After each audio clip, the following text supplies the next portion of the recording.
Welcome back to History for Sleep. If you enjoy calm, immersive journeys into humanity's deepest mysteries, stories that slow the mind while expanding curiosity, then you're in the right place. Tonight, we're traveling far beyond written history, beyond myths, beyond certainty. We're exploring structures so old, so precisely built, and so poorly understood that even today no one can fully explain why they exist. Across deserts, jungles, coastlines, mountains, and seabeds, enormous stone walls stand in silence. Some stretch for miles. Some spiral across landscapes. Some align perfectly with stars, solstices, and magnetic fields. No inscriptions. No clear builders. No agreed purpose. Only stone and questions. These are the Whispering Walls.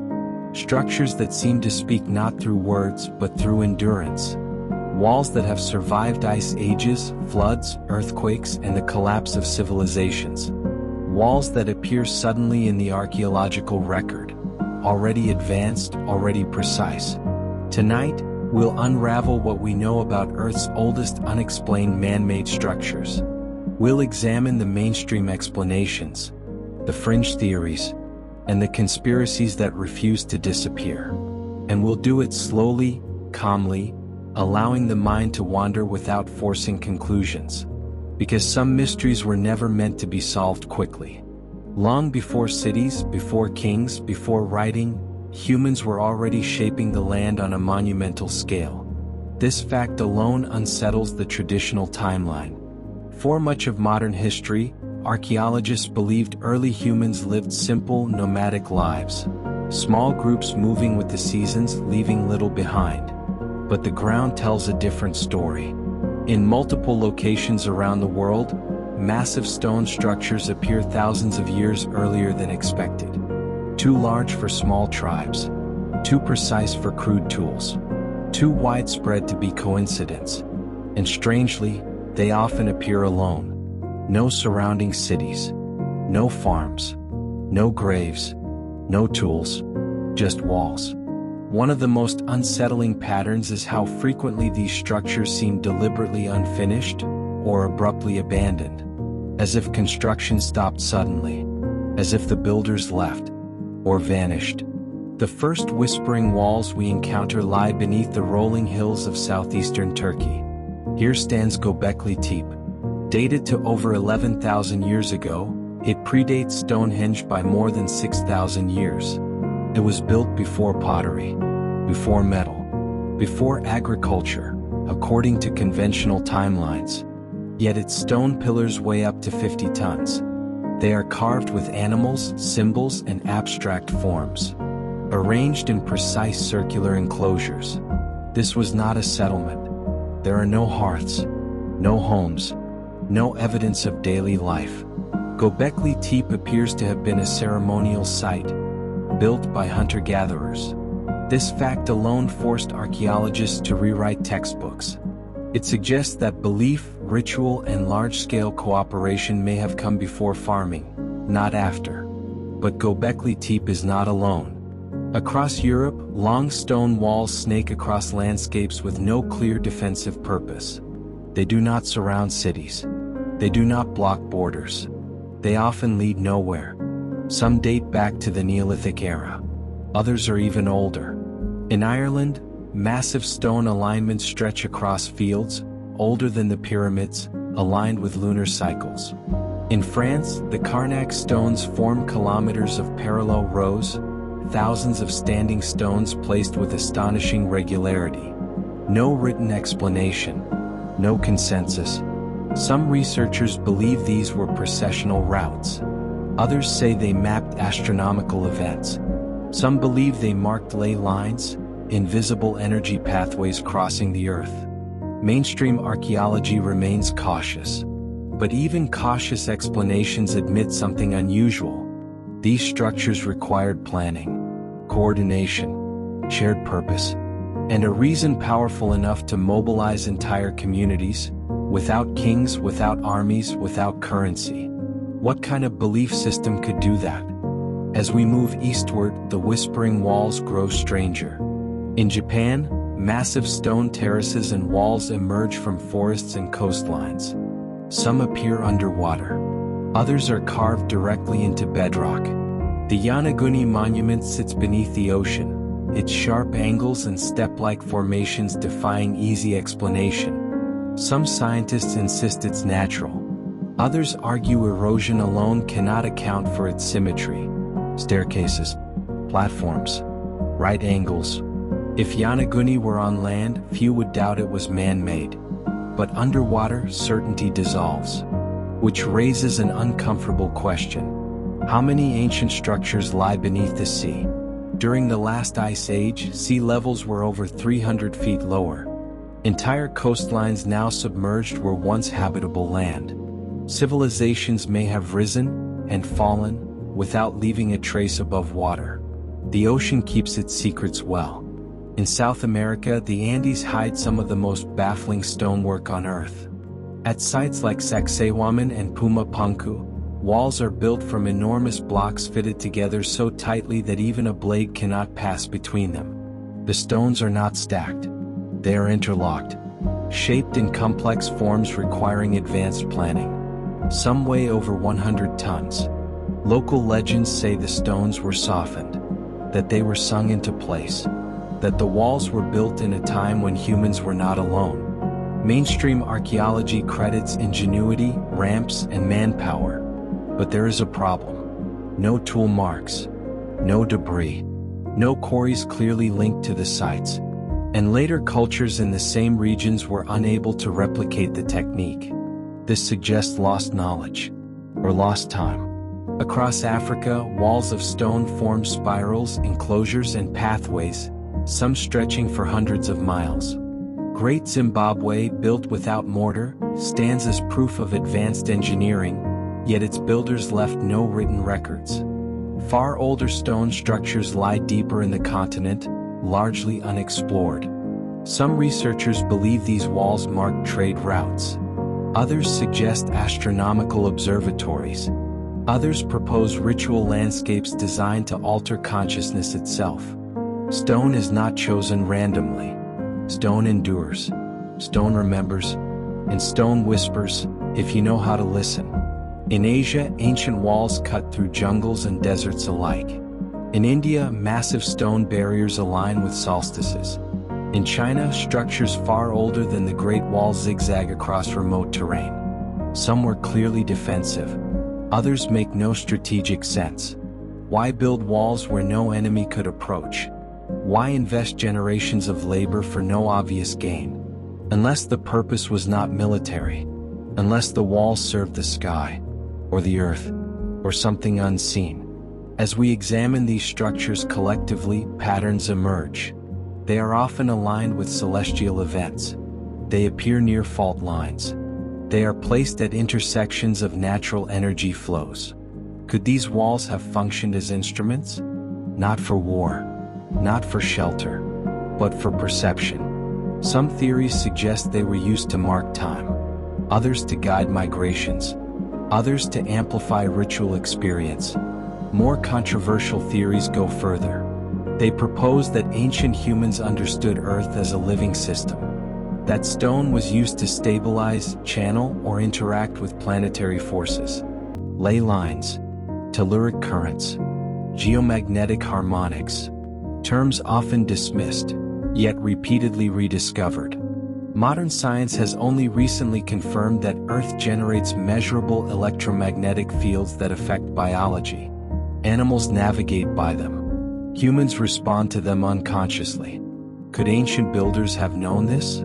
Not through equations, but through experience, through listening, through generations of observation. This possibility unsettles modern assumptions, because it suggests intelligence without technology, knowledge without writing, science without laboratories. And if knowledge can be lost, what else have we forgotten? As the night deepens, we begin to realize that whispering walls are not anomalies. They are messages, not written in language, but in placement, in alignment, in endurance. They tell us that ancient humans were not merely surviving, they were understanding, and perhaps remembering something we no longer do. Take a slow breath. Let the mind rest. Because the deeper we go, the stranger these walls become.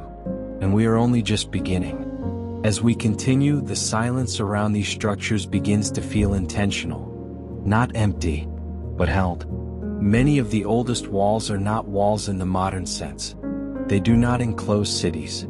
They do not clearly divide space. Instead, they guide movement. They curve gently rather than cutting straight lines. They rise and fall with the land, respecting contours rather than conquering them. This suggests a mindset very different from later civilizations. Not domination of nature, but cooperation with it. Some archaeologists have noted that these ancient structures often amplify sound. Standing near certain stone walls, voices carry farther than expected. Low tones resonate. Whispers travel.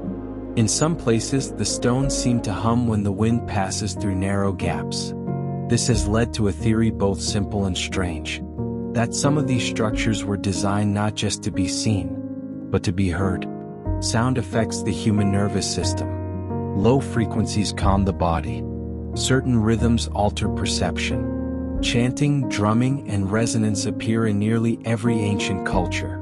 Could these walls have been acoustic instruments? Places where sound and stone worked together to induce trance, focus, or altered states of awareness. At sites like Stonehenge, experiments have shown that the arrangement of stones creates unique reverberation patterns.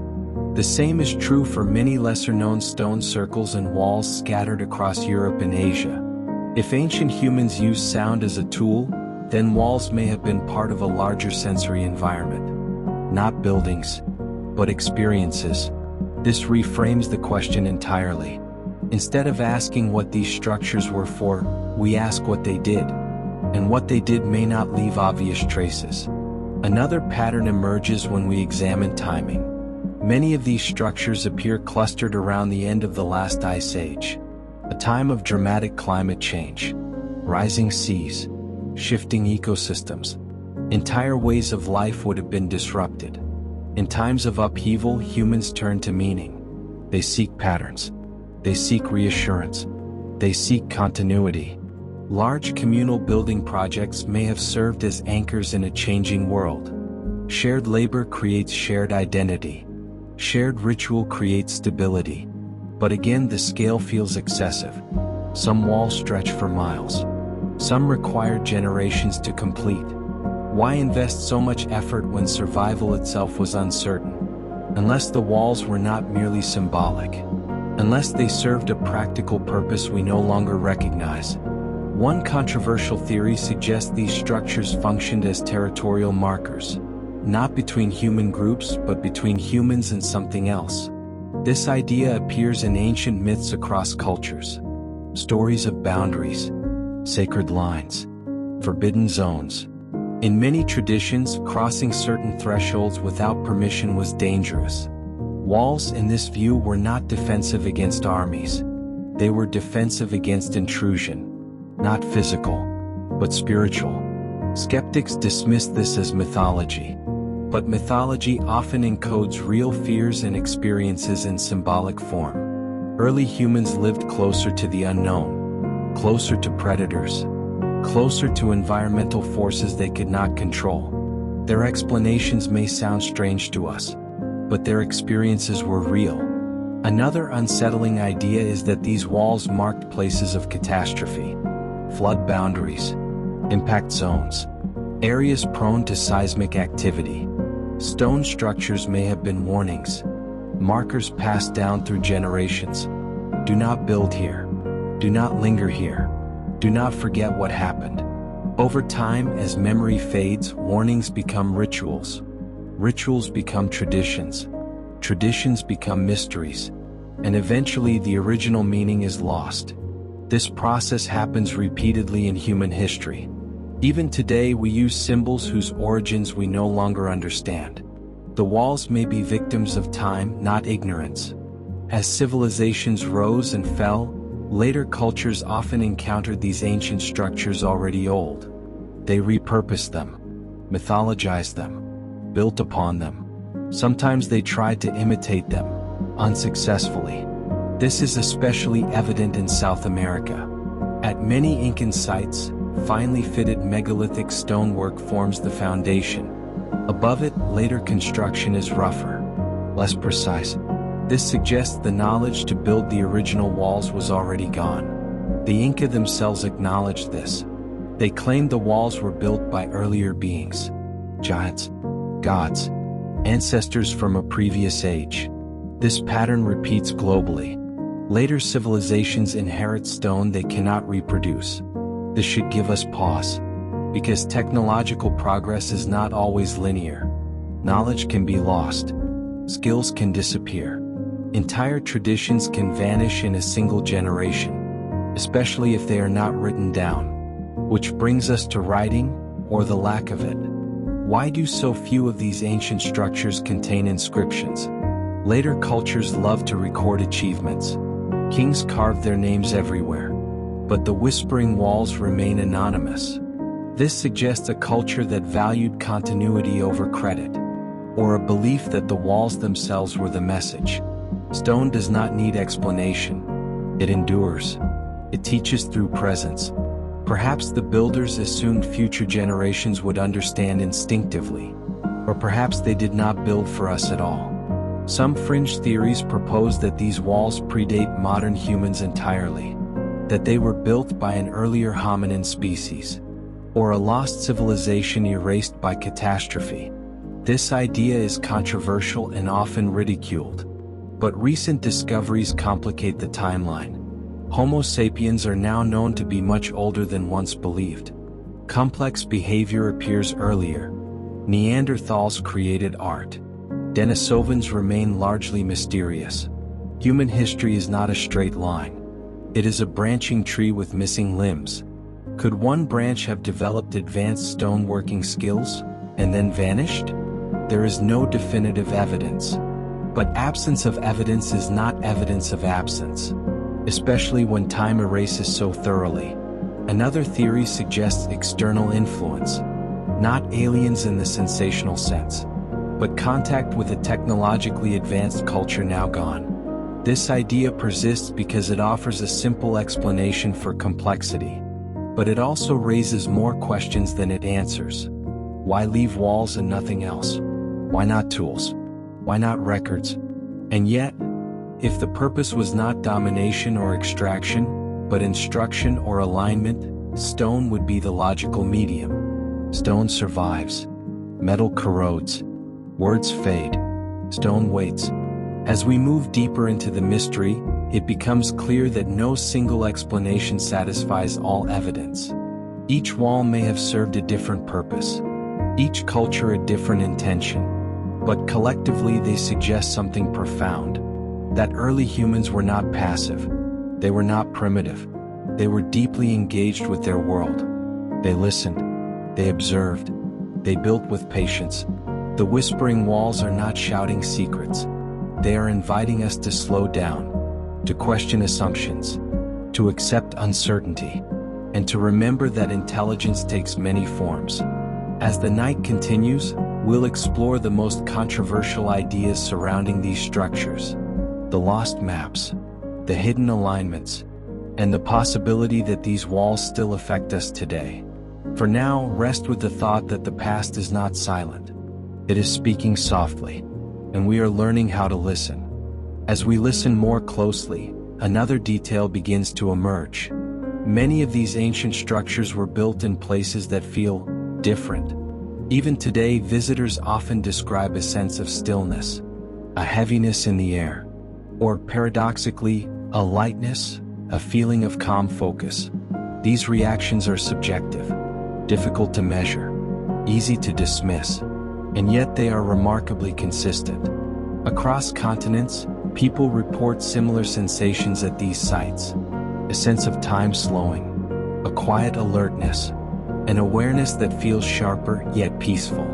Some scientists suggest this may be psychological, expectation influencing perception, but others have begun to test the environments themselves.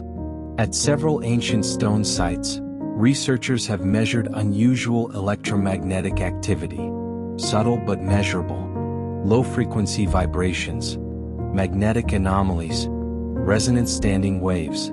These phenomena are not harmful, but they do affect the human brain.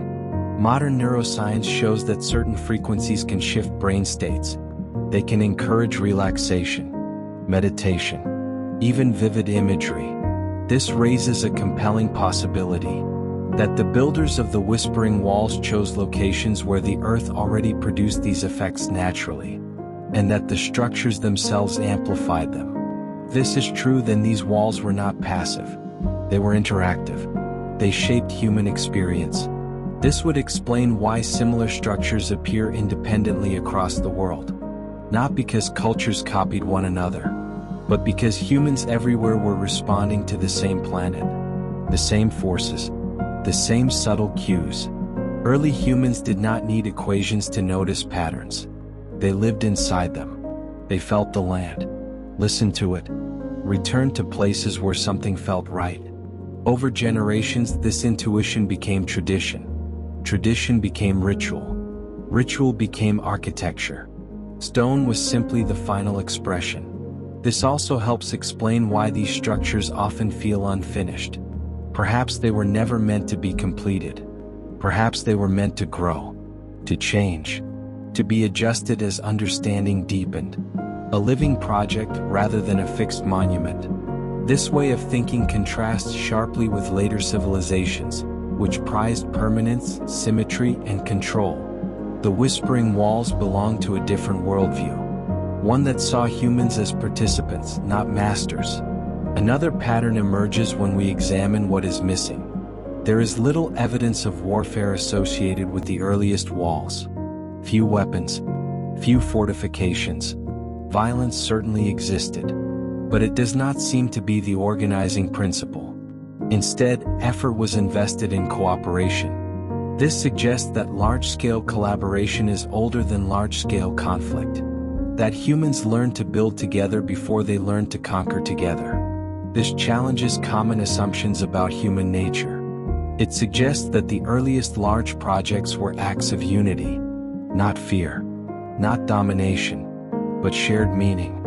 Meaning powerful enough to move stone. Some anthropologists believe that these shared projects help shape human cognition itself. Working together toward a long-term goal requires patience, trust, planning, imagination. These qualities reinforce social bonds. They strengthen group identity. They expand the sense of self beyond the individual. In this sense, the Whispering Walls may have helped create the human mind as we know it. Not just reflecting consciousness, but shaping it. As societies grew more complex, attention shifted. Resources became scarce. Territories expanded. Hierarchy emerged. Walls changed purpose. They became defensive, divisive, political. But the earliest walls remain different. They do not say keep out. They say gather. They do not say mine. They say ours. Eventually these meanings faded. New generations inherited the stones without the stories. And without stories, interpretation fractures. Some see temples. Some see tombs. Some see machines. Some see nothing at all. This fragmentation fuels conspiracy. When evidence is incomplete, imagination fills the gaps. Some theories propose advanced lost civilizations, global cultures erased by floods or impacts. Others suggest survivors passed knowledge secretly through generations. Still others point to astronomical alignments too precise to be accidental. Many of these claims are exaggerated. Some are unfounded. But beneath them lies a genuine discomfort. A sense that our official story is incomplete. And it is. Not because of hidden truths being suppressed, but because history is fragile. It survives by chance. Stone endures, but meaning does not. Meaning requires memory, and memory fades. The Whispering Walls are reminders of this. They show us that humans once invested enormous effort in things we no longer understand. That our priorities are not eternal. That what matters now may not matter later. And what mattered then may feel invisible today. As night deepens, the mind becomes more receptive to this perspective. We loosen our grip on certainty. We allow questions to exist without answers. This is how ancient humans approached the world. Not with rigid explanations, but with openness. They watched the sky. They listened to the land. They responded with care. The walls they left behind are invitations, not to solve a puzzle, but to adopt a posture, to slow down, to pay attention, to remember that knowledge comes in many forms, some carved in stone, some carried in silence. As you rest, imagine standing beside one of these walls. No crowds, no signs, just stone and sky. Feel the temperature of the air, the texture of the ground beneath your feet. Notice how the mind quiets when it does not need to decide anything. This is the space the builders knew well, a space where awareness expands naturally.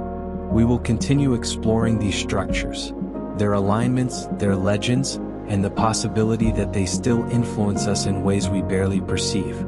But for now, let the whispering walls do what they have always done best. Stand quietly and wait. In the quiet presence of these walls, time behaves differently. Minutes feel longer, thoughts slow. The usual urgency of the world fades into the background. This experience is not accidental. Human attention is shaped by environment. Wide spaces calm the nervous system. Repetition steadies the mind. Silence allows awareness to surface. The builders of these ancient structures may have understood this intuitively. They chose locations where the horizon opens, where sound carries softly, where the sky feels close. Many walls frame the sunrise or sunset, not dramatically, subtly. Light moves along stone edges. Shadows stretch and retreat. These slow changes encourage patience, observation, presence. In this way, the walls teach without instruction. They train attention. Some researchers believe these sites functioned as seasonal markers, places where communities gathered to observe cycles, to remember when to plant, when to migrate, when to prepare. But unlike simple markers, these walls required participation. To understand them, one had to be present, to return again and again, to notice change over time. This builds a different relationship with knowledge, not stored, but lived. This approach aligns with oral cultures. When knowledge is carried in memory, repetition is essential. Ritual reinforces memory. Place anchors understanding. The walls may have served as memory aids, large, immovable reminders of stories, lessons, and agreements. A wall might not say what to remember, but it says remember something. This distinction matters, because it keeps knowledge alive, flexible, responsive. Written records freeze meaning. Stone anchors it in space, not language. As writing emerged, this balance shifted. Words became external. Memory weakened. Meaning narrowed. Walls that once guided awareness became relics. They were studied, measured, categorized, but their experiential dimension was lost. Modern archaeology excels at classification, less so at sensation. We measure dimensions. We date materials. We map layouts. But we rarely ask how a place feels. Ancient humans did not separate these questions. Feeling was information. A place that unsettled the body was avoided. A place that calmed the mind was honored. Over generations, these intuitions guided construction. Stone accumulated where awareness felt clear. This may explain why some walls align with natural acoustics, why others follow water flows, why some stand at magnetic intersections. These features influence the body. The body notices before the mind explains.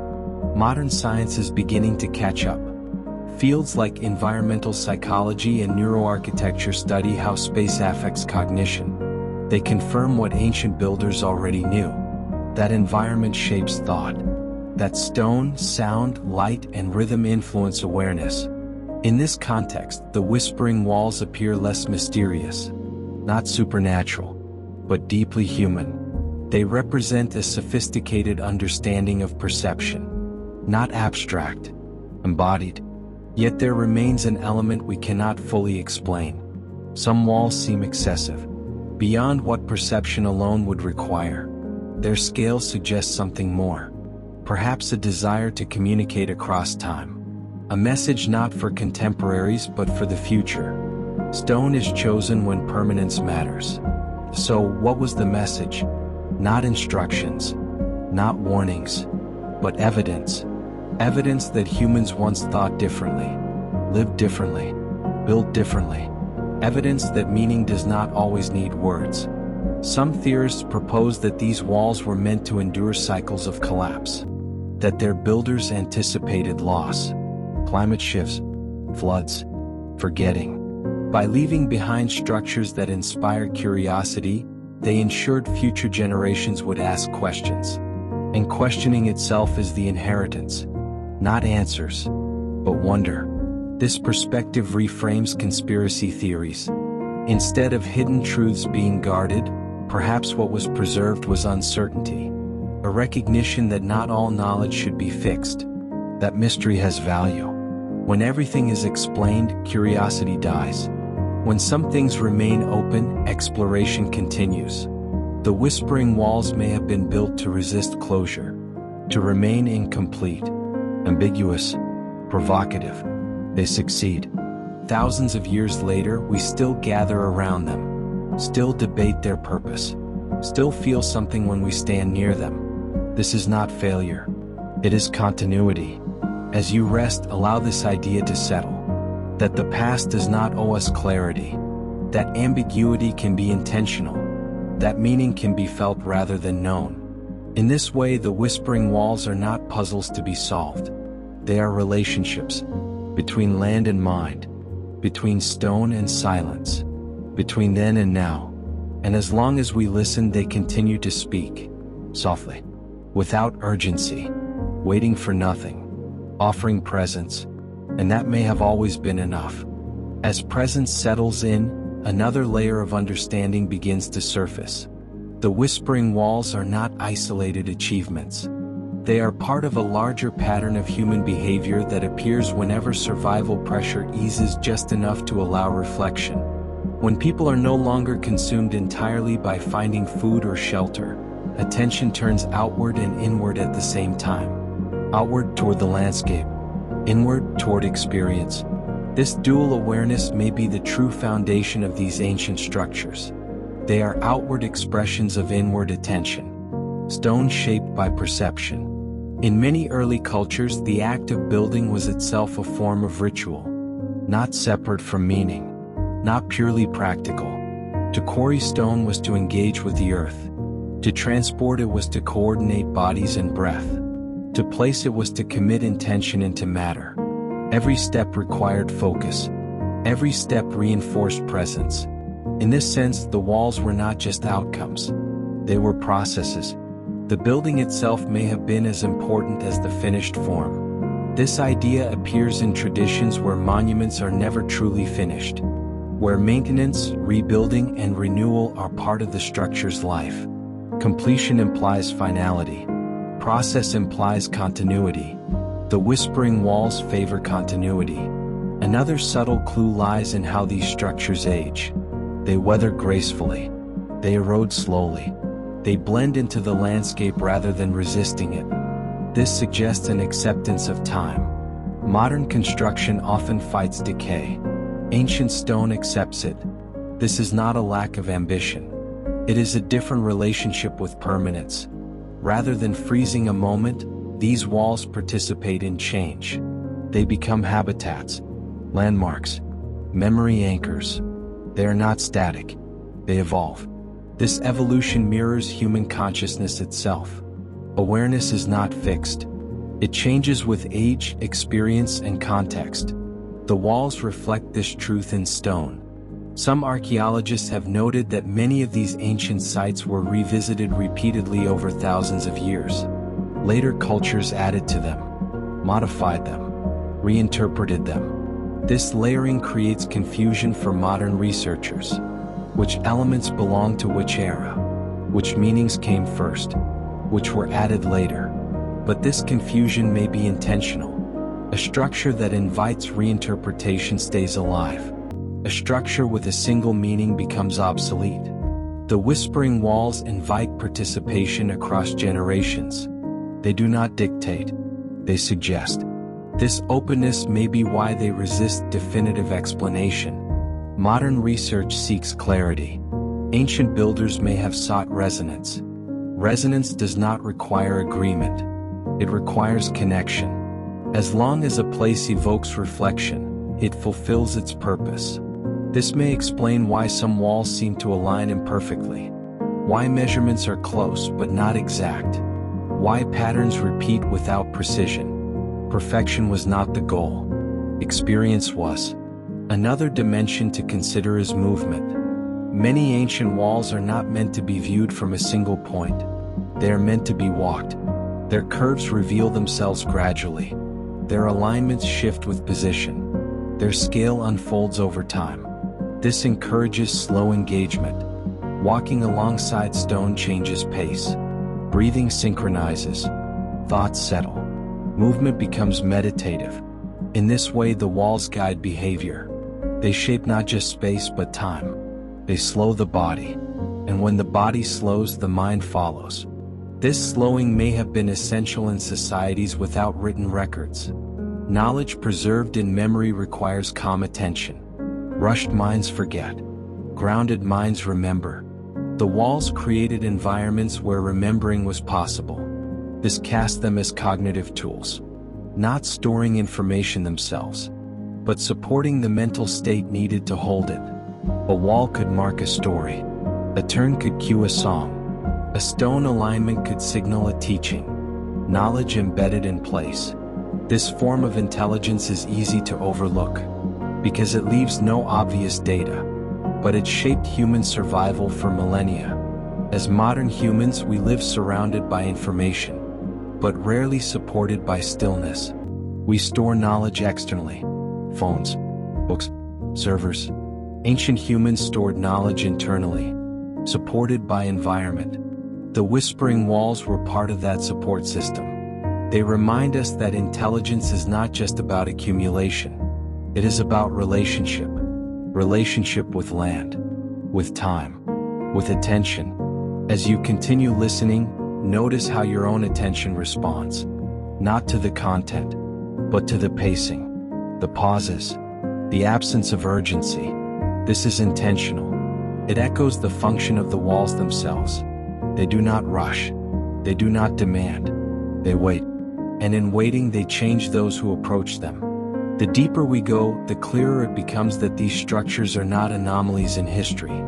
They are expressions of a mode of being that once dominated human life. A mode rooted in observation rather than control. Participation rather than extraction. Presence rather than progress. This mode has not vanished.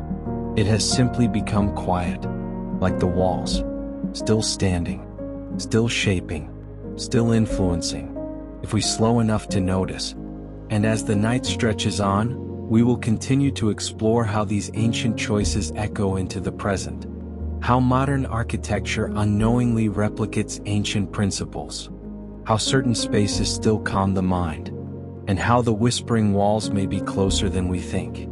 For now, let the mind rest in the rhythm of stone and silence. Nothing to solve, nothing to conclude, just the quiet continuity of human awareness, carried forward, one stone at a time.